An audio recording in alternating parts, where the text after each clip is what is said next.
Delkez here. Today we are continuing the intro level players guides. So we're going to be talking about the ship stats.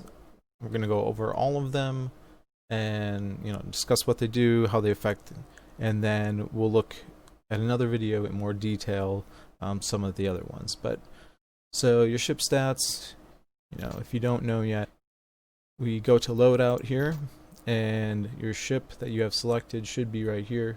If you don't have anything, you don't see anything, go to this green button, hangar, and all your ships will be in here. So your ship stats right here, total hull. This is the amount of hull health you have. So I have 17,000 on this one. Total shield. I have some good shields on here. We have 68,585. So that's like the shield health overall. Shield recharge rate. So this is how fast your shield recharges. Of your total shield, it'll recharge that fast. So right now I have just under 6,000, which is pretty good. Total armor. Right now, armor isn't really implemented into the game. It's kind of all put into hull. If you put on armor mods on your ship, it goes into extra hull right now. I would assume they change that later. We'll see. Okay, total power available. This is the total power your ship has. These next three are the most confusing, and I'm going to make a separate video on recharge rate and power balancing with your ship. So we'll just kind of go over these in general. This is your total power. You don't have to run this at 100%, but you do need to have enough to handle your power draws of your weapons and things like that. So right now I'm running at just over, it's about 60% right here, and my ship is actually stable. Power draw, that's how much power a second that your mods draw. And that's important against your power recharge rate. But your power recharge rate is how fast you regenerate power ship.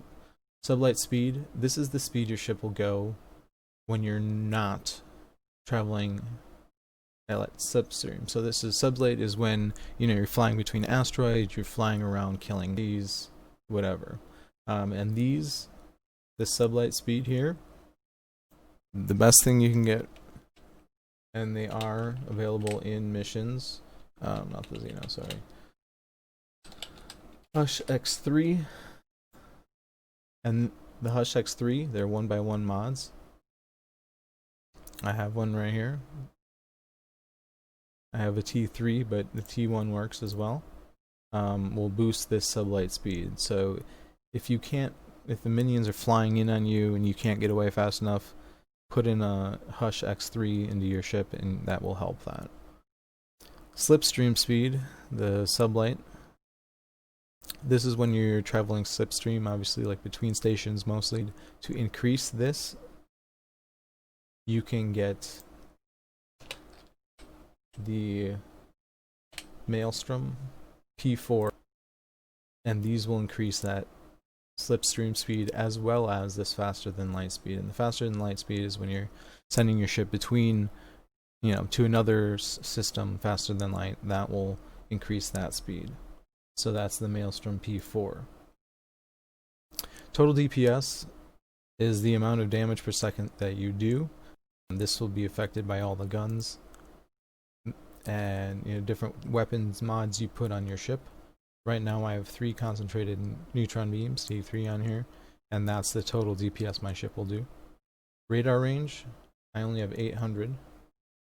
That is how far you can see, if a ship comes into your range at 800 GU, and you can increase that with different radar mods. Quantum jump range, if you have the mods to do it, it will show up. The mod you need for that is the Travelers is one of them. There's a few different ones. Travelers S1 is one of the best.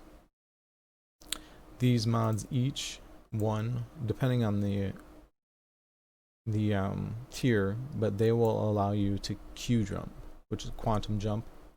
and you can jump to a different system so many light years away based on how many mods you have. So right now I have a 36 light year range with my Q jump, and those are these 4 mods up here. The Travelers allow you to do that.